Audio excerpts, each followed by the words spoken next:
Hey there, I'm a 33-year-old guy, and my wife is also 33. About a month ago, my wife confessed to a drunken one-night stand with two strangers we both encountered during a night of heavy partying while on an extended trip in Europe. It feels surreal even as I write this. Here's some background. We've been a couple for 11 years and have been married for the past 2 years. My wife has been battling severe depression for the last 5 years, feeling discontent with her career and many of her life choices. I've done my best to support her through all of this, but over the past 2 years, I've grown weary from trying to be her rock. During this time, she's turned to alcohol as a coping mechanism for her issues. I believe our relationship was definitely stuck in a rut during this period. We sought help from a couples counselor who advised us to pursue our dream life together in an attempt to rekindle our enthusiasm for life and our relationship. Hey, my wife always had this dream of living abroad for a while, so after some persuasion, I decided to back her up on this. I took a year-long break from my job to join her on this overseas working holiday. I knew it wasn't the best financial decision, but she's supported my career in the past, even moving around our home country to accommodate my work commitments. So I willingly agreed to support her this time. Long story short, her depression only got worse 4 months into our adventure. One evening, we went out for dinner and ended up meeting some American tourists, 3 guys and a girl. We had a blast getting really drunk with them. They were super friendly and even bought us a few rounds. At the end of the night, they invited us to continue the party at their Airbnb. I remember being at their place, munching on pizza and playing a board game. Somehow, the game morphed into truth or dare. I recall stepping away to use the restroom, and when I came back, I saw my girlfriend locked in a kiss with one of the guys. I was ready to explode in fury and tackle the guy, but everyone around me tried to defuse the situation, saying it was just part of the game. My wife echoed their sentiments, claiming it was all in good fun, but it wasn't fun for me. I had just witnessed the woman I adore being passionately kissed by a guy we'd only met a few hours earlier.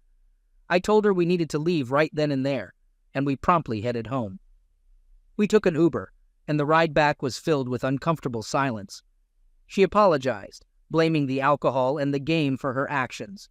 When we got home that night, I immediately crashed. I woke up around 4 a.m. and noticed my wife wasn't beside me. I assumed she was in the bathroom, so I went to check, but she wasn't there. I figured she might be in the kitchen, so I didn't bother searching further. I returned to bed, intending to go back to sleep. But before I did, I wanted to check my phone, only to find it wasn't where I'd left it. That's when I fully woke up, realizing something was off. My phone was nowhere to be found, and my wife was missing too. Maybe she was browsing my phone in the kitchen, I thought. I went to check the kitchen, but she wasn't there. I checked the backyard, but she wasn't there either. Panic started to set in. I wondered if I was dreaming. My mind was racing. Where could she be? I even checked under the bed. I couldn't make a call because my phone was missing. I checked the closet to see if anything was gone, but everything was in its place. I even stepped outside to look around, considering involving the neighbors, but it was still too early in the morning. I stood vigil at the entrance of our apartment until 6 a.m. I was just about to knock on my neighbor's door when my wife pulled up in an Uber. My neighbor emerged, and I quickly apologized to him. I rushed over to my wife, questioning her about where she'd been and expressing my worry after waiting anxiously for hours.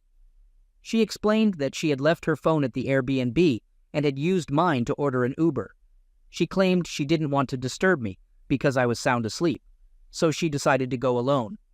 I questioned her about why it took so long, given that the place was only a 15-minute ride away. Her initial lie was that she had gotten tired and fell asleep there. When she saw I wasn't buying it, she switched her story, saying one of the guys hid her phone and told her she had to stay until morning to get it back. When I threatened to go there and confront him, she changed her story again, saying she chose to stay because she was tired and no one forced her to stay. I confronted her, stating that I knew she wasn't telling the truth and demanded she spill the beans, or else I'd head back to the Airbnb and get the truth from them myself. The next day, she confessed that she had kissed him multiple times that night, and he might have touched her inappropriately, but she couldn't recall clearly. At this point, I knew something had transpired, and she was just going to keep feeding me bits and pieces of the truth, never the full story. I resolved the next day to uncover the whole truth, even if it meant going back to the Airbnb to confront them, assuming they hadn't already left. She tried to dissuade me, but I hopped into an Uber and headed back to the Airbnb to uncover what really happened. Upon reaching, I picked up a sturdy tree branch from the sidewalk, just in case I needed to defend myself. Then, I knocked on the door. One of the guys, not the one who had kissed her, answered the door. He tried to slam the door shut as soon as he saw me, but I was quick. I pushed back, forcing the door open and brandishing the stick. I demanded the truth. Even though my wife hadn't confessed to sleeping with them, I had my suspicions. I asked why his friend had taken advantage of my wife. He got defensive, claiming that my wife had forgotten her phone and had told them that I was okay with her coming back alone to retrieve it. From his confession, it was clear that my wife hadn't just slept with the guy she'd kissed, but she had been with both men simultaneously. He insisted that it was consensual. He even showed me pictures they'd taken while my wife was there. In all the photos, she was smiling and seemed happy. I returned home, seething with anger, and confronted her. She confessed to everything. So the real story was that she had supposedly left her phone behind and used that as an excuse to go back and continue what she had begun earlier in the night. When she returned to the Airbnb, she didn't want to leave after retrieving her phone. Instead, she continued the party, started making out with the same guy again, and then the other guy joined in. They took her to the bedroom and took turns with her. The third guy and the girl were in a relationship, so they didn't participate in any of the debauchery. She apologized, blaming the alcohol again. I reminded her that she couldn't use that excuse twice. I was in a difficult position financially, having traveled this far primarily for her career. I was utterly shocked. We have what I'd describe as a happy and healthy relationship. We're each other's rock, supporting one another through thick and thin, usually with a smile. She assured me that it had nothing to do with her love for me or a desire to end our relationship. She explained that her depression was so overwhelming that she wanted a brief escape, a chance to revisit her younger, single, carefree days. She's filled with regret and is distraught, willing to do anything to prove that she can mend our relationship. Logically, I understand this, and I believe her when she says she still loves me. But I can't wrap my head around how someone who claims to love you so deeply can so thoughtlessly throw it all away. She pleaded with me to stay, but, as you can guess, I took the first flight back to the States, jobless since I'd taken a year-long sabbatical. We only have one car, which is in her name, and I don't have an apartment or any place to stay here in the States. So, I'm currently crashing on an inflatable mattress at my mom's place. I feel utterly devalued and betrayed. I gave up so much to support her in this overseas adventure, and the worst part is, I don't feel ready to confide in my family about what really happened. Oddly enough, I feel more comfortable sharing with strangers online.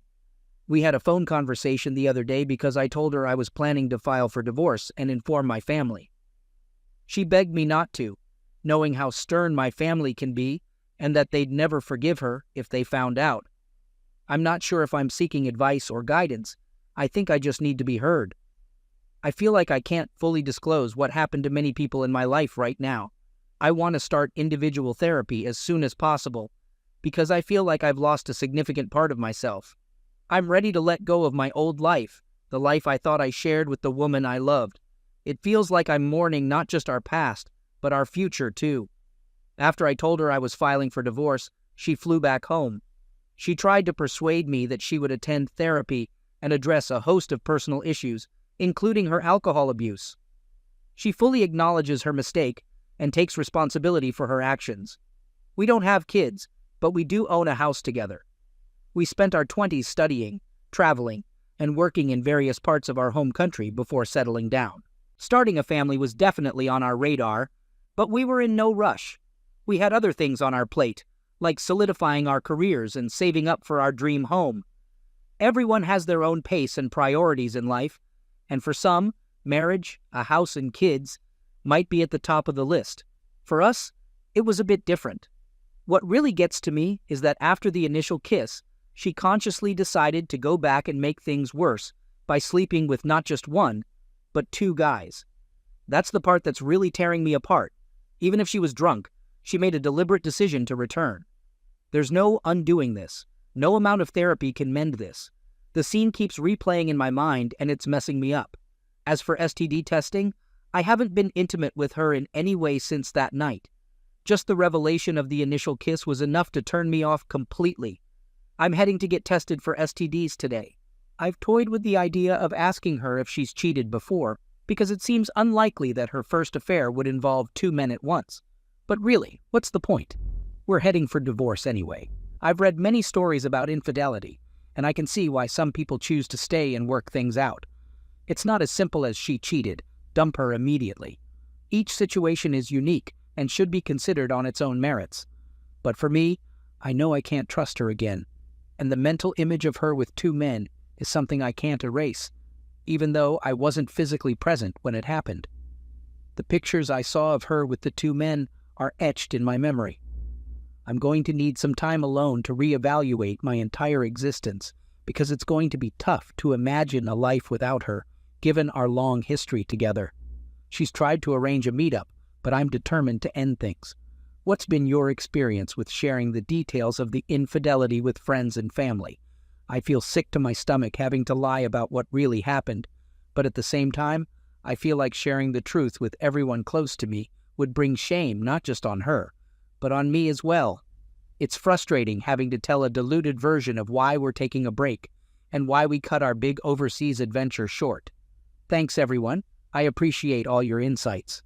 I've started therapy and have managed to share all the details of what happened with a friend who's emotionally savvy, which was such a relief. But every day is still a struggle.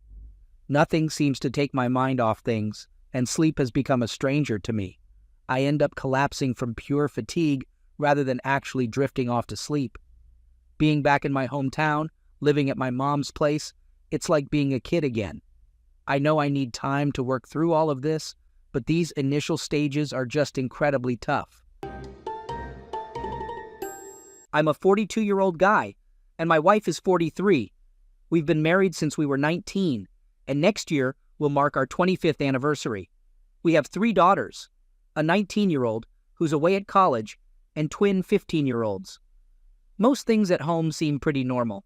My wife has always had her own job and individual interests like yoga and pottery, which is cool. I have my own hobbies too. But lately, something has felt off for the past few months. It's hard to put a finger on it, but there's this underlying disturbance. Sometimes she seems a bit more distant, even during close moments. We still have our regular weekend morning lovemaking, but it feels like her mind is elsewhere. It's like she's physically there in our marriage, but emotionally not fully present. I've asked her if something is bothering her, but every time she says no. I wouldn't immediately suspect infidelity, but I've noticed that she's been spending more time alone outside the house in the past few months, maybe around 6 months. She's been busy, but she used to be so upbeat, energetic, and almost giddy. About 3 or more weeks ago, things took a different turn. My wife started being around the house much more, but she seemed distant. Now she comes up to my office and hangs out with me, but she's constantly sad. It's like she wants to be around me all the time, which I appreciate, but her behavior is starting to worry me a bit. The strange thing is that our twins are also acting strange. They've become unusually sweet to me, offering to help with chores like taking out the trash, which is not their usual behavior. It's as if they all know something that I don't, like I have some sort of illness or something, and I'm completely clueless. Their odd yet affectionate behavior started a few weeks ago, around the same time my wife's behavior changed. 2 months ago, I happened to look at our Verizon bill and noticed a ton of texts between my wife and an unknown number. When I asked her about it, she claimed it was one of her girlfriends. However, when I checked her phone, there were no texts with that number at all. I questioned her again, and she said she had deleted them to save space, but I didn't see any other threads deleted. The past 6 months have been strange, but the past 3 weeks have been even more bizarre. Yesterday, I made the decision to call my oldest daughter. I shared with her everything I mentioned in my initial post, and she assured me that she would talk to her sisters. You see, the twins really look up to her and are a bit scared of her when she gets mad. This morning, she called me back and said she had spoken to the twins. She's coming home this Friday for the weekend so we can have a proper conversation. I told her that I can't handle being left hanging like this, as it's too much for my heart to bear. I pleaded with her to tell me what's going on. She mentioned that it's bad, but it could have been worse. She reassured me not to worry and explained that Friday is the earliest she can come home to talk. She did mention that there's some good news amidst the bad. However, the twins made her promise to keep it a secret. It's important to note that my wife and the twins are unaware that our oldest daughter is coming home this weekend, and she explicitly told me not to inform them. She was very firm about that. I apologize for not having much of an update to share. It seems like I'll have to wait until Friday to find out more. Some of the responses I've received here and other threads I've read have left me terrified. It feels like stories like mine never end happily. I'm fearing the worst, thinking that my wife might have had an affair and the twins are aware of it. My daughter was being cryptic during our phone call and clearly wants to discuss this matter in person rather than over the phone. It turns out that the person my wife had an affair with wasn't a coworker or someone from her hobbies. Shockingly, it was a friend of ours, the husband of one of the couples we were close with. Needless to say, he will never be considered a friend again, and I'm determined to let his wife know about what happened. The twins caught my wife with him when she was supposed to be at yoga. They were extremely upset and confronted her about it. She assured them that she had no intention of leaving me or anything like that. According to her, it was just a fling. They both enjoyed the thrill of being like teenagers, secretly dating and sneaking around. She didn't realize the devastating impact it would have. What she has put the twins through is almost unforgivable. As soon as the twins exposed the affair, my wife ended it immediately. She had planned on keeping the secret for the rest of her life. She told the girls that she should carry the guilt and that if she told me, it would alleviate her guilt but completely crush me, which it has. The girls agreed, and they were all set on keeping this secret. However, my oldest daughter became furious with all of them. She went off on them in anger. I'm still processing everything that has happened. I packed a bag and left, causing my wife to break down and cry on the floor.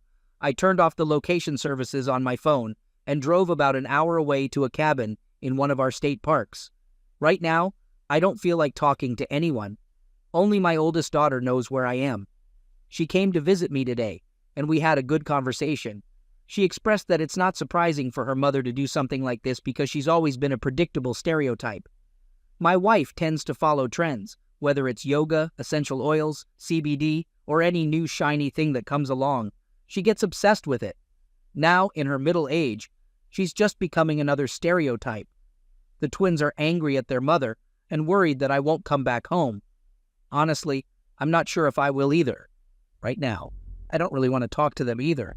My oldest daughter said she'll come home as soon as her semester is over and make their lives miserable. She had to leave a couple of hours ago to go back to school, and now the sadness is setting in. Here I am, a middle-aged guy sitting alone in a cabin, thinking I had my life all planned out, but now everything is uncertain. I probably won't post about this again. I'm going to stay here for as long as I can afford it and figure out my next steps. Update. I asked my wife to leave and give me some space. However, she responded with determination, saying, "No, I won't abandon our beautiful life and love just because of my stupid mistake. I'll fight for us with every ounce of strength I have and make things right. We can overcome this. I'm incredibly sorry, and words can't fully express how sorry I am. Please come home and let me fix this. Together, there's nothing we can't do." That's just how she is. It's always been her nature to be stubborn, so I'm unsure of what to do. I genuinely need some space. Staying at this cabin has been really therapeutic, especially with its amazing hiking trails. However, I know it's only a temporary solution, and I eventually have to go back home. But I also know my wife. With the way she expressed herself, it would take an act of God to make her leave.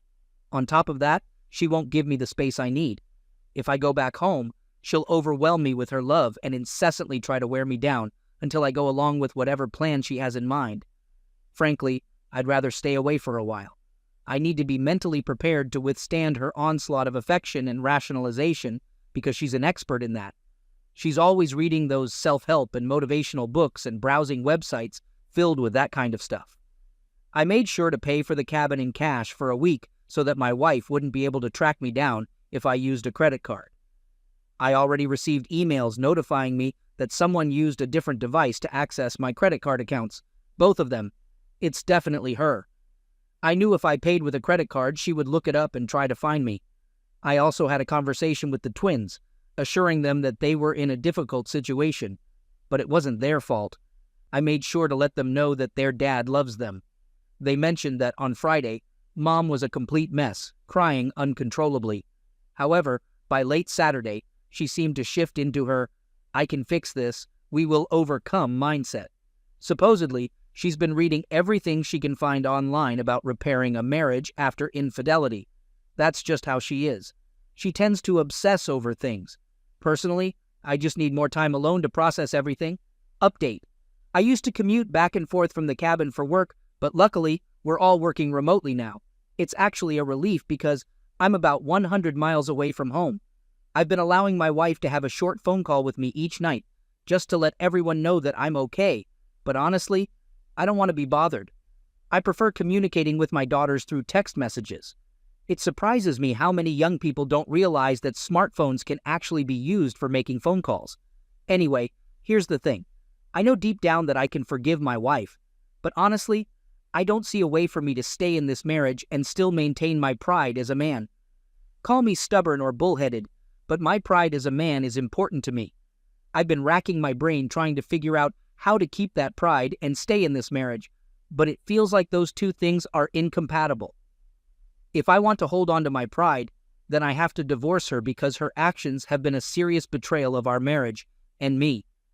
But if I choose to stay in the marriage, it means surrendering my pride as a man, and I don't think I can live like that. I don't even want to have a discussion with my wife about this because she has a way of twisting things around and making me agree with her logic within an hour.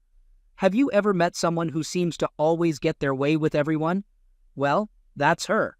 My best friend told me that as a guy in good shape, making decent money, and being nice, I'll have plenty of options with women our age. Honestly, though, I think I'd prefer to be alone and live a somewhat selfish life for a while. I want to do what I want, eat what I want, go wherever I please, and not have to worry about anyone else. Unfortunately, my time at the cabin is coming to an end. I've been trying to find an apartment to rent, but it's tougher than I expected due to the ongoing virus situation. I told my wife that there's no way for me to stay with her and still maintain my dignity.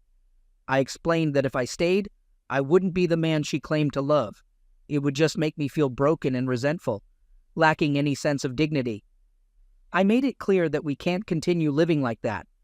She responded by saying, "We can work things out and that I'm the only man she loves." I replied that obviously our marriage isn't great if she did what she did.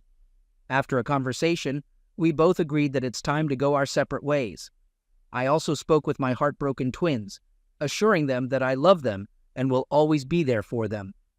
After deep reflection, I've realized that I can't stay with someone who betrayed me in such a way. My self-respect and dignity are important to me, and I would lose both if I stayed in the relationship.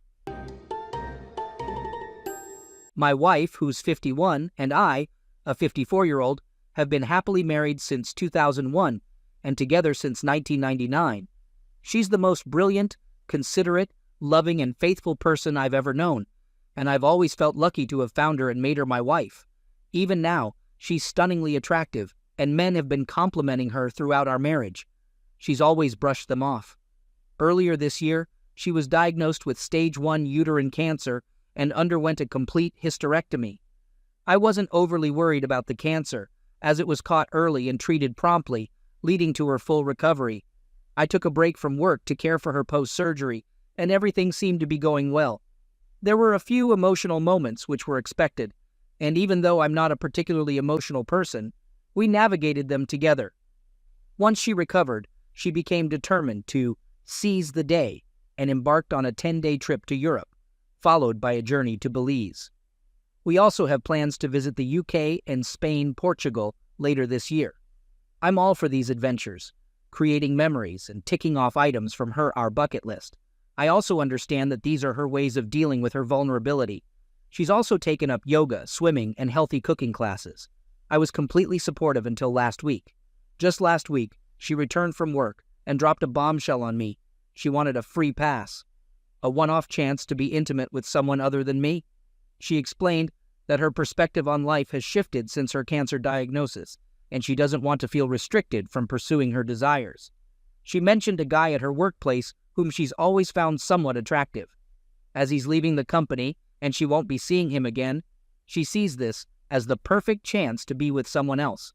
She did say that I could refuse, but warned that she would be disappointed with me for an undefined period, and that it would be a testament to my toxic masculinity and insecurity. I don't see myself as a toxic person, and if not wanting my wife of over 20 years to sleep with another man is a sign of insecurity, then I suppose I am insecure. I told her that I appreciated her openness about this, but consent under duress isn't genuine consent. I also expressed my displeasure at her choice of words in predicting my reaction to this significant issue that could potentially impact the rest of our married life. When I woke up the next morning, she basically apologized for burdening me with such a hefty decision, and to assist me, she was taking the choice out of my hands. She had booked a hotel near where her colleagues were throwing a farewell party for this guy, and she planned to spend the night there with him. She hoped that I would still be here when she returned. She promised to answer any questions I might have about the night, but only after it had happened, not before. She refused to disclose his identity or any details about him because she knows me too well and that I would fixate and obsess over him, making it too real for me, which is quite accurate. Her stance is that the less I know, the better, which contradicts her offer to answer any questions I might have after the fact. I suspect she knows I won't want to know or ask anything, or she simply won't tell me. A part of me feels like maybe I should just let this slide, considering she's been upfront with me and she's been through a lot since her cancer diagnosis. I can't fully comprehend the emotional toll her journey has taken, so I can't dismiss how it's impacted her perspective on life. On the other hand, a part of me wants to stand my ground, say this isn't happening, and face whatever fallout comes from that. Her best friend called me insensitive for even contemplating not allowing it, arguing that I can't grasp what she's been through. I find it hard to believe that she's willing to risk over 2 decades of marriage for some guy she's only interacted with at work, and I'm tempted to call her out on it. Perhaps she's banking on the idea that I won't end our marriage over a single incident. I'm just at a loss for what to do. One moment I'm empathizing with her, and the next I'm seething with anger. A part of me is curious about who this man is. What does he look like? What's so captivating about him for her? Is he just a safe bet? Is he married? Is his wife aware? Would I be a heartless jerk for saying no? What can I do other than walk away? I've received a flood of advice that I couldn't possibly respond to all of it. I'm grateful to those who took the time to offer guidance in the comments or through private messages. The past few days have been draining. I was hoping that my resistance to her plans would make her reconsider, but sadly, that didn't happen. I made it clear that I'm firmly against it, and I'm uncertain about how I'll feel about her if she proceeds. Yet again, I was met with responses like, "This is for me, it's a one-time thing. What can I say to help you cope? You'll get past it. We're meant to be regardless of the situation," in the lead-up to Saturday. She left on Saturday, ostensibly to meet up with her colleagues, but in reality, to sleep with this man. I asked her to send me a text when she was heading to the bar, and when she did, I asked her if she was genuinely going to proceed with this. After her response, "I'm not answering any more questions tonight. See you tomorrow," I blocked my wife. Then I did something that could be seen as either foolish or ingenious. I went to the bar where the gathering was taking place. Well, not exactly the bar, but a transit bench across the street. I sat there for a long time. Leading up to this event, it had been gnawing at me that I needed to know who this guy was, perhaps to measure myself against him, to see what he had that I didn't. The mystery of who he was, and what was so extraordinary about him that she would jeopardize our marriage, was driving me mad. After what felt like an age, a woman I recognized from my wife's workplace exited the bar and hopped into a taxi. Soon others began to trickle out, and a large group emerged, all hugging and shaking hands with one man. I assumed this was the guy. I didn't spot my wife and had a fleeting hope that maybe she had called the whole thing off. I unblocked her, but there were no new messages. Everyone bid their farewells and dispersed, leaving the man standing outside for a few minutes. Then my wife appeared. She glanced around, took his hand, and they started walking off together. Of all the emotions I experienced, fear, sorrow, rage, it was revulsion that truly summed up the moment for me. This guy was short, overweight, and bald, all things I can't compete with. In the end, I felt like a voyeur for observing from afar. I trailed them until they reached the hotel. Then I turned around and headed home. I woke up on Sunday morning and installed a lock on the door of the master bedroom.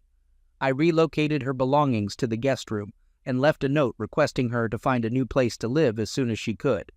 I paid a visit to a friend of mine who's a lawyer, and he offered some wise counsel and suggested a couple of divorce lawyers, even making the introductions for me. My wife had been trying to reach me multiple times since around 11. Once blocked, the calls are redirected to voicemail. I listened to the first few, but felt nothing more than a slight sense of satisfaction when she couldn't get a hold of me, and it was clear she was starting to worry. I didn't want to return home, but I had left in such a rush that I hadn't properly planned to stay elsewhere overnight. I got back around 9 and, following my friend's advice, I recorded our interaction. I was halfway up the stairs when she emerged from the family room, asking what was happening. Could we talk? Hadn't we discussed this? I simply responded that I wasn't in the mood to talk about it that night and went to bed. After failing to get a response from me through the door, she left me alone. I felt somewhat childish for refusing to engage with her and closing the door in her face, but I just couldn't bear to look at her. On Monday, I got ready for work, and she was waiting for me, asking if we could talk about getting back to normal. I replied, "You've been doing all the talking for both of us for the past week. Why don't you keep going?" and left for work. I've scheduled appointments with the lawyers my friend recommended for later this week.